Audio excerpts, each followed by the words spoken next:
Belated response to Java. You don't sound like you study. If you can't figure out which video this goes for, now you know why I normally don't let these comments post. I think I let this one post because I wanted to respond to it finally. Comments that are so generic that they can be thrown at any video, that ignore the subject matter and kind of go out of their way not to, kind of lazy. Just pointing that out. I did respond to this. I think it's still up. I don't know if I might have deleted it. I doubt it. But I explained to the person, no, you're lacking here. I'll put the responses below in the video if I care to, but it's an example of it's a neutral comment. It doesn't mean anything, and it's wasting space. And that's the kind of thing that, honestly, is so benign and off-topic-ish that it's not worth wasting the bits for when you look at it. Next one. Why are you so prejudiced against special snowflakes? Because I like snowplows. This is from someone I like communicating with, who unfortunately had to deal with his own personal snowflake getting all ticked off that he did a critique video. Sorry I encouraged you. Welcome to the club. Lost a channel because he replied to someone who literally was asking to be critiqued, by the way. I'd like to point that out. I mean, not necessarily, but he was asking for it. The other person was asking for it. I'm really getting fed up with YouTube being a place where someone can make a bunch of assertions and literally dare people to critique them, and then they go ahead and screw with you over it. Yeah. And it doesn't really seem to take much to do that. On the other hand, if you're the one being literally harassed, harangued, or threatened, you'll never get their channel shut down, because nothing says injustice and stupidity like corporate. Corporate doesn't care, doesn't forgive, doesn't forget, and you should expect that. But anyway, welcome back, and I'm sorry all that happened to you, and may you keep posting. And to another person, thank you for tolerating me critiquing maybe something you cared about, and I hope I wasn't too harsh. I don't want to hurt people's feelings unnecessarily, but I come at things from a standpoint that is, even if I want to believe in something, because it would be really cool if we could do a lot of these things that people assert a lot. It would be really neat if we did have aliens visiting, because maybe we could negotiate with them and get something cool out of the deal. It would be really neat if there was, if there was a phenomenon like crop circles that wasn't faked. But the trouble is, it is actually most likely faked, and I am not seeing any examples anybody's put up that isn't something that was easily faked. I'd like to believe a lot of things are magical. Don't get me wrong, I really would. I'd love to have literally us find dragons and, some Middle Earth thing. I'd love to find some underground caverns and, ancient cities to go explore. We all want that. And I'm hopeful we will. But I have to exist in the real world because too many people exploit our wishes, dreams, and belief to allow that to go by without critiquing, despite of our channels getting shot down. So anyway, just saying. Commenter for the day. This is the only comment for the day this is a commenter that does this a lot. Warning, this person is a artistic vagabond. Anyway, here we go.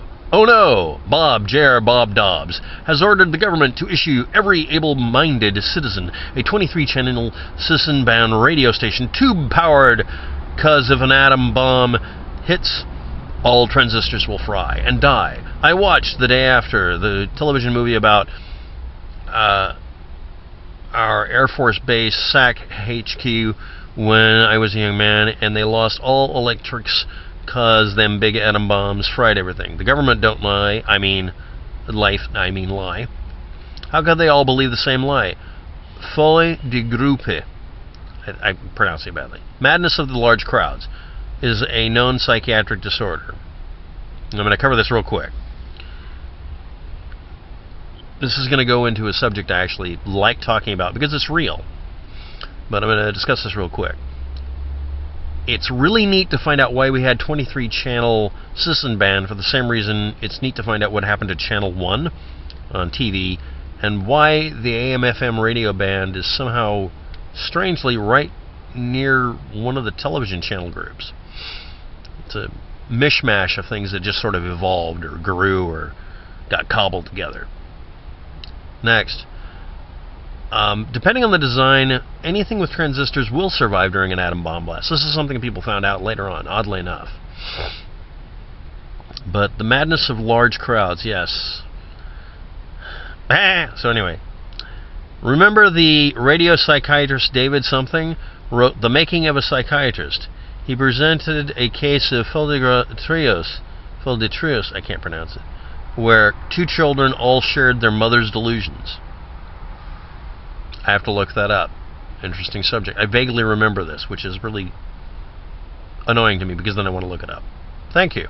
That's why I like this kind of commentary. I have people commenting on my channel and give me interesting things to look up or interesting things to comment on. And it's the thing that drives me. I like this. And sometimes this person posts things that are bordering on poetry of madness, and I like it. Thanks. It makes me happy to look in my comment section. Also, if you're watching Logan, by the time you see this, I'll be binge watching your channel because you didn't upload for a while and you uploaded a whole bunch and now I gotta play catch up. Damn it. So anyway, next. This all has no relation to Commodore 64 computer and my ThinkPad X201 laptop that has a i5 core at 64 bits. We are not realizing the Tandy and the Commodores were 64s and being deceived about the quickening of intelligence in computers. Art Bell and Wiley Stribe wrote some books that introduced the meme into people's minds. The quickening, I can't pronounce it correctly. It's a strange spelling. I'll look it up. While we only have a Heathkit home-built computer that we are programmed to think is faster. Think our gang comedies. Think of our gang comedies. Our Gang. The Billy Goat had a carrot on a stick in front of its nose. He chased that morsel like we chase overclocked AMD gaming computers. Just watch YouTube videos. Just to watch YouTube videos. Are we really this stupid? And this may sound like something strange, but there's some seeming misconceptions here. But let's talk about something much more fun. Planned obsolescence. Most of you don't know this, but there's something in the industry for computers. I'm just going to cover this because this reminds me of it, but the comment will be below and you can read it. If you can get a modern computer to let you load sound card drivers, video card drivers, and all the other drivers to make every piece of hardware work. I'm running Windows 7, and this computer doesn't want to make all the hardware work. If you use the oldest operating system you can physically get away with using on the machine, it'll run faster. Why? Because the older operating systems were designed to go as fast as possible for the hardware that was available, but not any faster. There's a bunch of settings in the operating system sometimes that are able to be changed that deliberately slow things down. And the excuse given, and it's lame, but it was posted publicly, so we have it, from Microsoft Corporation and from other companies, including Apple, is that people perceive a machine running slower as being more powerful. Or they're just trying to make sure you go out and buy a newer computer because the machine's running too slow. You can let a computer run without internet connection, so there's no reason for it to slow down. And it will very, very, very diligently collect garbage and keep slowing down in a very predictable pattern. So you erase and reload. See also Logan Runnin talking about the fact that he just basically has a restore disk or partition and he just erases the machine and start it over. Lots of people did that. That's what actually ran the business I worked at out of business. Nobody needed me anymore. They could just restore the system. I wrote better restore disks because I would also include the cheat that would tell it to stop slowing down on purpose. It's sandbagging. It does actually happen.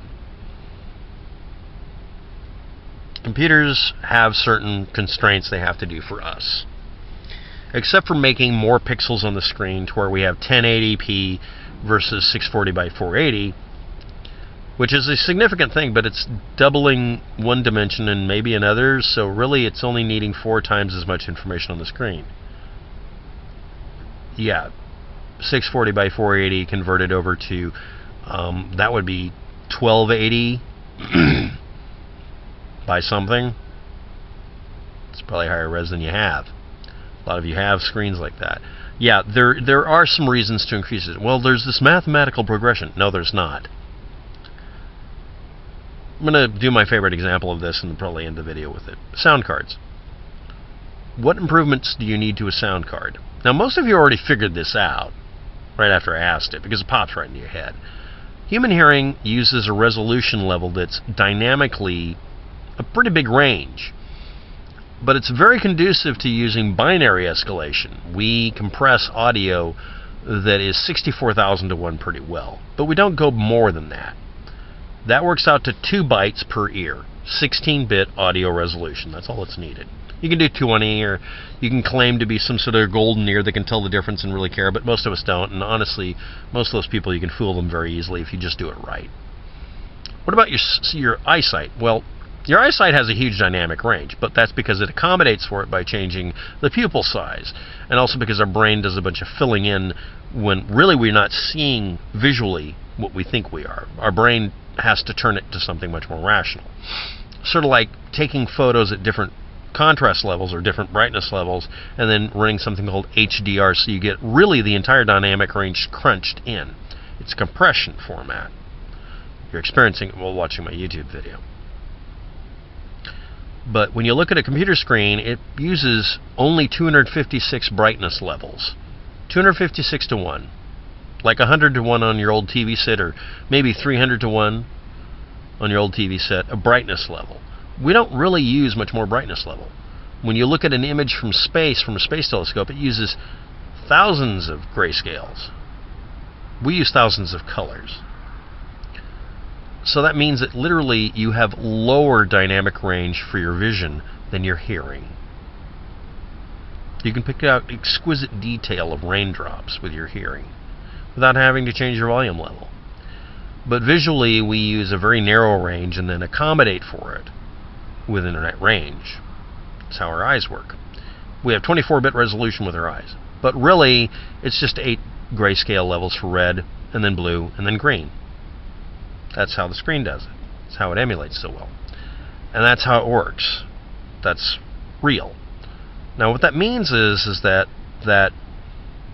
4 megapixel camera image with 24-bit resolution, that's 4 times 24, really gets compacted down in a computer system to 16-bit. 16,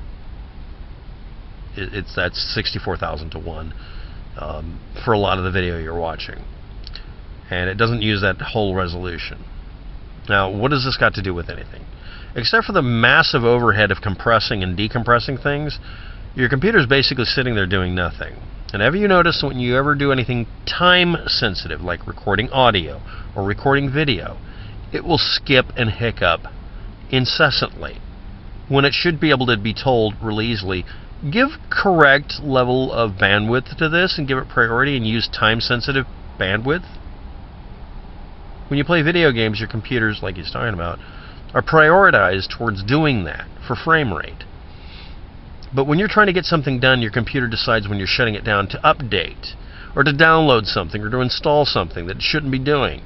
Wasting your time on purpose, unnecessarily, in a way that is infuriatingly frustrating. Why? That's never been necessary. It doesn't make it better. It's kind of a game. Computers run faster. Oh, well, we have more processing cycles. Let's choke the thing by making computer programs poorly written and jam our web browsers to the point that I'm running nearly a gigabyte just to look at Google. And another 100 megs to play a video? What if I load up something older or use an older site that never had an update like YouTube did? It runs faster. Oh, well, we can't have that happening. There's actually a survey that was done among customers where they said that when it runs faster, it's kind of jangly, and they like it better when it takes a little time and kind of pauses. Said no one ever. Software companies lie about slowing the machine down as being an advantage. They do that so you'll buy more hardware, and the hardware companies want you to load an operating system that slows it down so you have to buy more stuff. It's part of keeping that carrot and stick going. Thanks for watching. Have a good day, and good luck with that.